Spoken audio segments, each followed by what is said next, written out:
Hello, xin chào các bạn đã quay trở lại với review 5 phút. Ở cuối tập 52, cuộc chiến của Thạch Hạo và Thạch Nghị nổ ra tại chiến trường Thiên Không vẫn chưa đi đến hồi kết. Lúc này, đấu trường đã vỡ vụn. Từ sau lưng Thạch Nghị xuất hiện một con thái cổ ma chu khổng lồ không ngừng công kích về phía Thạch Hạo. Vân Hy chứng kiến một màn này mặt đã trở nên biến sắc. Nàng chính là rất lo lắng cho Thạch Hạo. Lúc này hai đầu lông mày đã nhíu lại, trong lòng thầm cầu phúc cho hắn. Trên sàn đấu lúc này, Thạch Hạo đã bị Thạch Nghị áp chế, toàn thân hắn không những không thể cử động mà còn có một cảm giác đau đớn tột cùng, tựa như bị xiềng xích quấn quanh, hơn nữa còn chứa đựng những tia lửa điện. Thế nhưng, Thạch Hạo rất nhanh thoát ra khỏi trạng thái này. Đối diện với trùng đồng mạnh mẽ của Thạch Nghị, hắn xuất ra kiếm gãy, hướng phía con mắt kia mà đâm tới. Nhưng là trùng đồng giả cũng không đơn giản, nó vậy mà có khả năng biết trước được hành động tiếp theo của đối phương. Vì vậy Thạch Nghị không gặp khó khăn tránh né được một đòn này. Sau đó hai mắt hắn sáng lên, trong mắt vô cùng thâm thúy. Trong miệng hắn không ngừng lẩm bẩm đọc thần chú, bên trong hào quang vô cùng đẹp mắt. Mặt trời màu vàng hóa thành mấy chục mảnh vỡ, đó chính là diễn biến của phù văn và đạo tắc. Những mảnh vỡ màu vàng kia hóa thành những ký hiệu thuần túy nhất. Chúng tập hợp lại cùng một chỗ, trở thành một chiếc chuông lớn trên không trung, không ngừng nổ vang chấn động cả chiến trường Thiên Không. Bên ngoài, rất nhiều người đưa tay bịt tai lại rồi nhanh chóng rút lui. Tiếng chuông này chấn động khiến cho hồn phách người bất ổn gần như tan đi. Thạch Hạo đối với một đòn này hắn không có né tránh mà trực tiếp đón lấy. Toàn thân hắn phát ra ánh lửa, có đạo hỏa của bản thân và cũng có hỏa chủ tước không ngừng bốc cháy hừng hực, thiêu đốt nhấn chìm cả chuông thần phù văn này. Thạch Hạo hừ lạnh một tiếng, khí tức biến đổi, thần chi vô vận trong cơ thể hóa thành chiếc lò thần. Mà ngay cả người nó cũng như thế, chẳng khác nào hóa thành một chiếc lò vĩnh hằng. Thời khắc này, mặc cho đạo binh kia chìm nổi thì cũng không tài nào thương tổn tới nó. Ngược lại, lò lửa thân thể này lại phát sáng, bắt đầu rút lấy sức mạnh ngoại giới, tiêu hóa những ký hiệu từ đạo hỏa kia cho bản thân. Mọi người thán phục, cuộc đại chiến của hai người họ Thạch này quá mức kinh khủng.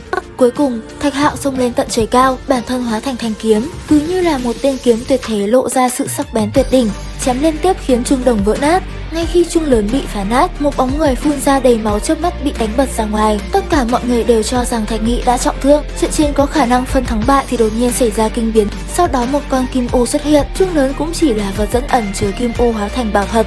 Thời khắc cuối cùng mới hiện thân, gió mạnh vù vù, hai cánh kim ô chấn động lao nhanh xuống, cơ bản không cách nào tránh né được, tốc độ quá nhanh, sát chiêu nối liền sát chiêu, ngực vào bụng Thạch Hạo trúng chiêu, miệng ho ra đầy máu, thân thể bay ngược ra sau. Trong tiếng răng rắc, Thạch Hạo va nát một loại rào chắn màu vàng, chiến trường Thiên Không bị hủy không còn ra hình thù gì nữa. Thạch Hạo thật sự nổi giận, lúc này nơi ngực cực kỳ đau nhức đã bị thương nặng, hắn phải thừa nhận rằng vị huynh trưởng này rất lợi hại. Nơi xa trên không trung, lửa thần hừng hực, một bóng người đứng sừng sững nơi đó, trong con ngươi dâng lên ánh lửa màu đỏ thẫm. Thạch Hạo diễn biến ra tinh hà vũ trụ, tia điện ầm ầm không dứt. Đây chính là bảo thuật toàn nghề đã thăng hoa tới cực điểm.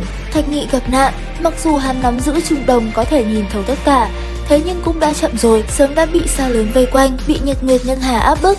Mắt Thạch Nghị dâng lên lửa thần, ánh đen xuất hiện, nói chính xác hơn chính là ký hiệu thần bí đang xây dựng nên chùm sáng này, chẳng khác gì ánh lửa cả, phong tỏa trời cao, ngăn cản truy binh. Thạch Nghị ra tay, dùng bổ thiên thuật cản lại bảo thuật côn bằng. Cũng trong lúc đó hai khí âm dương sôi trào, xung kích 10 động thiên lớn kia, hai người rơi vào thế giằng co vô cùng kịch liệt.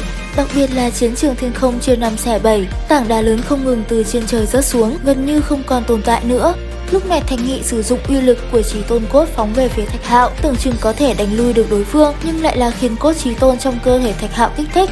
Cơ thể hắn lúc này ở giữa không trung không ngừng hút lấy tinh túy thiên địa, rốt cuộc cũng thành công tái sinh Chí Tôn Cốt. Nguyệt Thiên Tiên Tử, Hỏa Linh Nhi, Vân Hy và tất cả mọi người cùng chứng kiến một màn này đều thất kinh.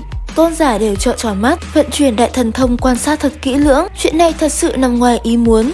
Thạch Nghị vận dụng Chí Tôn Cốt trong truyền thuyết, phóng ra thượng thương kiếp quang, được xưng là có thể chém giết mọi địch thù trên thế gian này, nhưng kết quả lại bị chuyển đổi. Trên thực tế, trận chiến này không có bất ngờ gì cả, đến giờ phút này khó có thể tạo nên những chuyển biến mới nữa. Kết thúc đi, Thạch Hạo quát lên, toàn thân biến thành một vệt sáng phóng thẳng về phía Thạch Nghị. Lần này, trời long đất lở, quỷ khóc thần gào, người của Thạch Hạo lần lượt bày ra những ký hiệu thần bí, sức mạnh đó quá mức mạnh mẽ, khiến người xem đều nhịn không được. Bên trong hào quang chói mắt ấy, mọi người có thể nhìn rõ Thạch Hạo cứ như là Chí Tôn trời sinh phục sinh, một quyền xuyên thủng thân thể Thạch Nghị. Đến đây thì hết tập 53 Thế giới hoàn mỹ. Xin chào và hẹn gặp lại các bạn ở những video tiếp theo.